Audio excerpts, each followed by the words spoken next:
샬롬 샬롬. 안녕하십니까. CTS 조이 제루살렘의 서동숙 목사입니다. 현재 이스라엘 내에 계속해서 이스라엘과 팔레스타인 간의 격전이 이어지고 있습니다. 현장의 상황과 그에 대한 기도 제목을 여러분과 함께 나누고자 오늘 긴급 뉴스를 보내드리게 되었습니다. 사랑하는 전도사님 안녕하세요. 네, 안녕하세요. 네, 현재 이스라엘 상황을 좀 자세하게 알려주시겠습니까? 네, 아마 뉴스들을 통해 들으셨을 텐데 이스라엘의 욤 예루샬라임, 예루살렘 데이에 이스라엘과 팔레스타인 간의 격한 충돌이 일어났습니다. 예루살렘 가운데 가자에서 쏜 미사일이 날아오기도 하고요. 성전산이 불타는 등 굉장히 큰 충돌들이 연이어 발생했는데요. 그 소식 먼저 전해드리도록 하겠습니다. 5월 9일 저녁부터 10일 저녁까지가 바로 예루살렘 데이였습니다. 이스라엘은 절기나 기념일이 저녁에 시작이 되기 때문에 항상 저녁부터 행사를 하는데요. 9일 저녁, 그러니까 지난 주일이죠. 주일 저녁부터 저희가 통곡의 벽이라고 불리는 코텔 하마아라비에서 예루살렘 데이를 시작하는 행사가 시작되었습니다. 이 행사가 진행되는 와중에도 계속적으로 충돌이 있었습니다. 사실 이스라엘과 팔레스타인들의 충돌은 몇 주 동안 계속 이어져 왔고 성전산에서 절정에 이르렀다고 할 수 있는데요. 현재도 가자에서 미사일이 날아오고 있고 텔아비브와 아슈켈론 등 미사일로 인한 직접적인 피해와 사망자가 계속해서 속출하고 있는 상황입니다. 긴장이 고조된 원인은 아랍 청소년들이 유대인을 공격하는 자신을 촬영해서 소셜미디어에 동영상을 업로드하기 시작하면서부터인데요. 이에 이스라엘 역시 극우파들이 그에 대항하는 영상을 소셜미디어에 경쟁적으로 업로드하면서 상황이 더욱 악화되었습니다. 게다가 라마단이 시작하고 팔레스타인 자치선거가 취소되고 또 셰이크 자라 사태로 인해 충돌은 더욱 과격해지고 폭력적이 되어갔습니다. 이번 미사일 공격이 다른 것은 사람들이 밀집되어 있는 곳이 더 많이 공격받고 있다는 것입니다. 현재 텔아비브와 페타티크바 그리고 아슈켈론, 아슈도드 등 계속적으로 사이렌이 울리고 있는 상황입니다. 어제 예루살렘에서도 사이렌이 울리고 저희가 있는 이 엔케렘에도 미사일이 날아와 아이언돔이 격추시켰었는데요. 그래서 굉장히 큰 폭발음이 2번 들리고 연기가 피어오르는 모습이 보였습니다. 네, 당시 저희가 오순절 집회를 하는 시간이었지 않습니까? 네, 그렇습니다. 집회가 마무리되어가는 시점이었는데요. 하마스가 이스라엘에게 성전산에서 저녁 6시까지 경찰들을 빼지 않는다면 공격하겠다고 위협 성명을 냈었습니다. 네, 그런데 IDF와 경찰이 철수할 수 있는 그런 상황은 아니었지 않습니까? 네, 이스라엘은 성전산에서 군인들을 철수시키기 위해 노력했지만 계속적인 아랍인들의 폭동과 시민들을 향한 위협 상황으로 인해 완전한 철수는 어려웠던 것이 사실입니다. 폭동이 또 예루살렘만 있었던 것이 아니었는데요. 네, 어디 그렇습니다. 있었을까요? 네, 폭동은 하이파 지역, 람라, 로드와 갈릴리의 아랍 도시들에서도 계속 일어났고 또한 남부의 도로를 막고 지나가는 운전자들을 위협하고 바위들을 들어서 던지기도 했습니다. 차량을 위협하고 바위를 던지는 사건은 예루살렘에서도 비슷한 시간에 일어났던 사건입니다. 네, 맞습니다.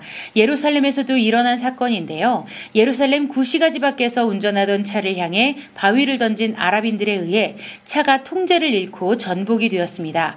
이 전복된 차의 문을 열어 돌을 던지고 유대인 운전자를 린치하는 사건이 있었는데요. 돌을 던졌다고 하면 많은 분들이 그냥 길거리에 작은 돌을 연상하십니다만 이들이 던지는 돌은 바위 같은 단단하고 큰 돌로 맞으면 사람이 죽을 수 있는 돌입니다. 저도 그 당시 상황에 대한 영상을 봤는데 정말 끔찍하더라고요. 네, 다행히 근처에 있던 경찰이 5분 만에 출동해 린치를 당하던 유대인들을 아랍인들에게서 구해냈는데요.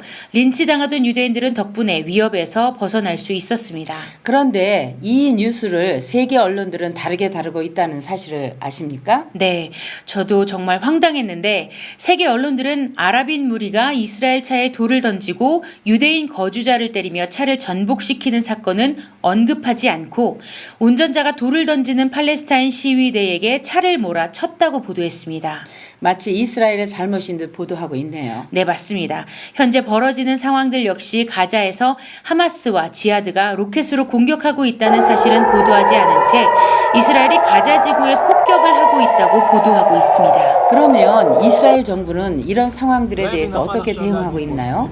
네, 네타냐후는 어제와 오늘 성명을 통해 이스라엘의 시민들의 생명을 위협하는 것을 결코 두고 보지 않을 거라고 이야기하고 있습니다. 이스라엘을 전복시키려는 그 어떠한 시도도 용납하지 않겠다고 강경히 발언하고 있습니다. 네, 앞에서 팔레스타인 자치정부 선거 취소에 대해 언급했는데요. 그 사건이 왜 이스라엘을 공격하는 목표가 되었을까요? 네, 팔레스타인 자치정부 선거가 5월에 예정되었다고 저희가 조이 제루살렘 데일리 기도 뉴스를 통해 전해드린 바 있습니다만 현재 이 선거가 계속적으로 미뤄지고 취소되었습니다. 그 이유는 아바스가 장기 집권을 계속하기 위함인데요. 그 취소의 책임을 이스라엘에게 전가하고 있습니다. 사실 아바스는 2005년 1월 15일에 당선된 이후로 지금까지 약 16년간 팔레스타인 자치정부의 수반을 맡아 장기 집권하고 있습니다. 지난 10년간 아바스는 선거를 치를 것이라고 공언한 것을 지키지 않았었는데요. 이번에도 역시 이 선거를 지키지 않은 것입니다. 아바스의 정치적 성향과 팔레스타인 시민들의 여론은 어떻습니까? 네, 마흐무드 아바스는 무능하고 부패한 정치인으로 잘 알려져 있는데요. 그래서 시민들 역시 그를 좋아하지 않는 것이 사실입니다. 현재 팔레스타인들 가운데 약 40%가 아바스가 계속적으로 집권하는 것을 반대하고 있으며 아바스 대신 하마스를 지지하고 있습니다. 하마스면 테러 조직인데 어떻게 테러 조직을 지지할 수 있을까요? 네, 그만큼 아바스의 독재가 팔레스타인들에게 악영향을 끼친 것입니다. 한간에서는 오죽하면이라고 이야기를 하고 있습니다만 사실 가자 지구의 하마스의 지배하에 살고 있는 가자 시민들 역시 인도주의적 도움을 받아야 할 정도로 어려운 상황이기 때문에 하마스가 집권하는 건 역시 문제가 될 것으로 보입니다. 그럼에도 불구하고 하마스를 지지할 정도로 아바스의 정치가 어려웠다는 것이군요. 네, 이번 코로나뿐 아니라 아바스는 압제하는 정치를 계속적으로 해왔었는데요. 사실 현재 팔레스타인들 가운데는 아바스만은 더 이상 안 된다라는 생각으로 하마스를 지지하고 있는 것으로 보입니다. 그렇다면 선거 취소의 이유가 왜 이스라엘에 있다고 하는 것일까요? 네, 사실 이스라엘에 그 책임이 있지는 않습니다. 이번에 치러질 선거 장소 중 하나가 바로 동예루살렘이었는데 이 동예루살렘에서의 공식적인 움직임이 제한된다는 조항이 있었기 때문에 이스라엘의 책임을 돌리고 있습니다. 그러나 사실 이 조항은 지금까지 제대로 지켜지고 있지 않고 있는데요. 현재도 동예루살렘 안에서 팔레스타인 경찰들이 주둔하여 활동하고 있으며 아랍 지역을 관할하고 있습니다. 그럼에도 이러한 조항을 들어 이스라엘의 책임을 전가하고 있는 것은 선거를 하지 않으려는 아바스가 시민들의 분노를 이스라엘에 향하도록 교묘한 술수를 쓴 것입니다. 네, 그렇다면 두 번째 셰이크 자라 사태는 어떤 것인가요? 네, 셰이크 자라는 지금 현재 가장 뜨거운 이슈 중 하나인 지역입니다. 먼저 이 지역의 역사에 대해 알아야 이번 사태를 제대로 이해할 수 있습니다. 셰이크 자라는 1865년에 설립된 아랍 지역입니다. 그리고 1949년 이전에는 그 안에 별도의 유대인 지역이 있었습니다. 약 2000년 전에 이 지역은 무덤이 있는 유명한 랍비 현자의 이름을 딴 시몬 핫자딕이라는 이름으로 알려졌습니다. 수세기 동안 이 지역의 유대인들의 존재는 바벨로니아 이후 제2차 유대인 기간 동안 유대인들의 통치제였던 대회의 마지막 구성원 중 하나로 유명한 시몬 핫자딕, 의인 시몬의 무덤이 이곳에 있음으로 인해 이어져 왔습니다. 무덤의 중요성 때문에 스파라딤 유대인 사회위원회와 이스라엘의 아슈케나지 총회는 1875년 무덤과 그 주변의 약 4.5에이커에 해당하는 땅을 구입하여 크파르 하실완이라는 이름을 붙였고 이 지역은 이후 1881년 예루살렘으로 이주한 많은 예멘 유대인들의 고향이 되었습니다. 특히 1844년에 유대인들은 예루살렘에서 가장 많은 인구를 가진 민족이 되었는데요. 1936년에서 1938년 사이에 유대인 증오로 아랍인들과 유대인들 사이의 갈등이 고조되자 영국은 유대인들의 가족과 재산권을 보호하지 않고 그들을 자신들의 집에서 쫓아내는 결정을 하게 됩니다. 그러나 1967년 6.1 전쟁으로 이스라엘이 요르단으로부터 예루살렘 전체를 탈환한 이후 이스라엘은 쫓겨났던 유대인들이 다시 자신들의 집을 찾을 수 있도록 하는 법을 통과시켰으며 소유권을 증명할 수 있는 증명서를 제공함으로써 그 지역을 불법적으로 살고 있던 이들에게서 집을 찾을 수 있게 되었습니다. 2021년 이 소송이 계속해서 진행 중에 있고 현재 그 집에 살고 있는 다른 이들은 소유권이 없기 때문에 퇴거 대상자가 된 것입니다.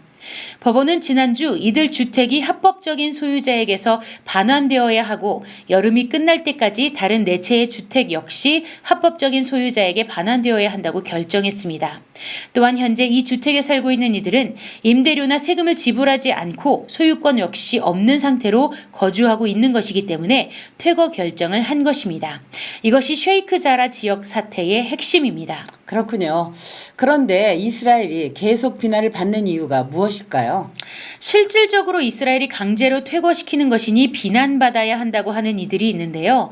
먼저 강제로 살고 있던 유대인들을 퇴거시킨 것이 그들이고 현재 이스라엘의 모든 동네 가운데 유대인 동네에서는 아랍인들이 살 수 있는 환경이지만 아랍인 동네에서는 유대인들이 살 수 없는 상황입니다.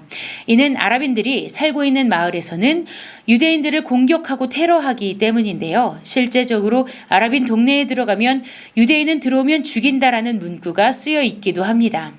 아랍인들이 유대인 동네에 점점 더 많이 들어와 점령하는 것에는 아무도 비난하지 않는데 이스라엘인들이 대가를 지불하고 소유권을 찾은 것에 대해 비난하고 있는 것은 매우 아이러니한 상황이고 이중적인 잣대로 보고 있는 것입니다. 네, 이스라엘을 향한 이중적인 잣대는 정말 없어져야겠습니다. 네, 그렇습니다.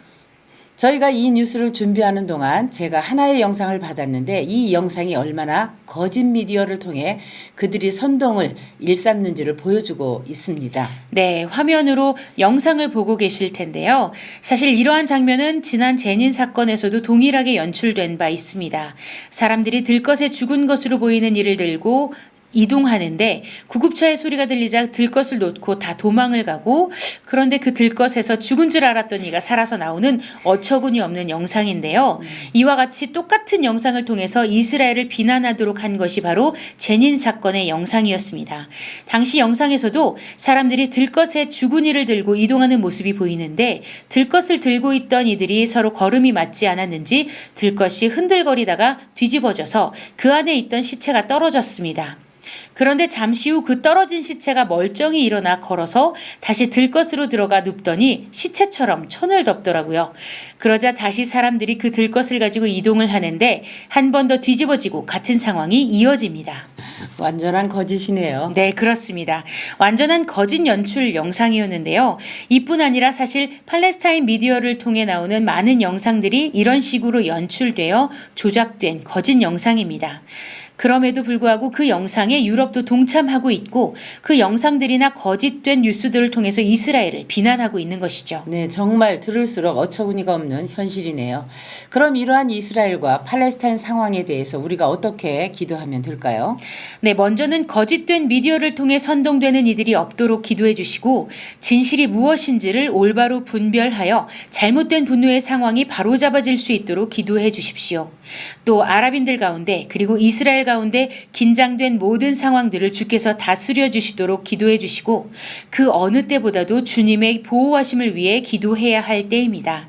더 많은 사상자가 나오지 않도록 기도해 주시고 미사일이 더 이상 날아오지 않고 잠잠해질 수 있도록 기도해 주십시오. 네, 그럼 이스라엘의 상황이 좋아지기를 기대하면서 이만 뉴스를 마치도록 하겠습니다. 감사합니다. 감사합니다.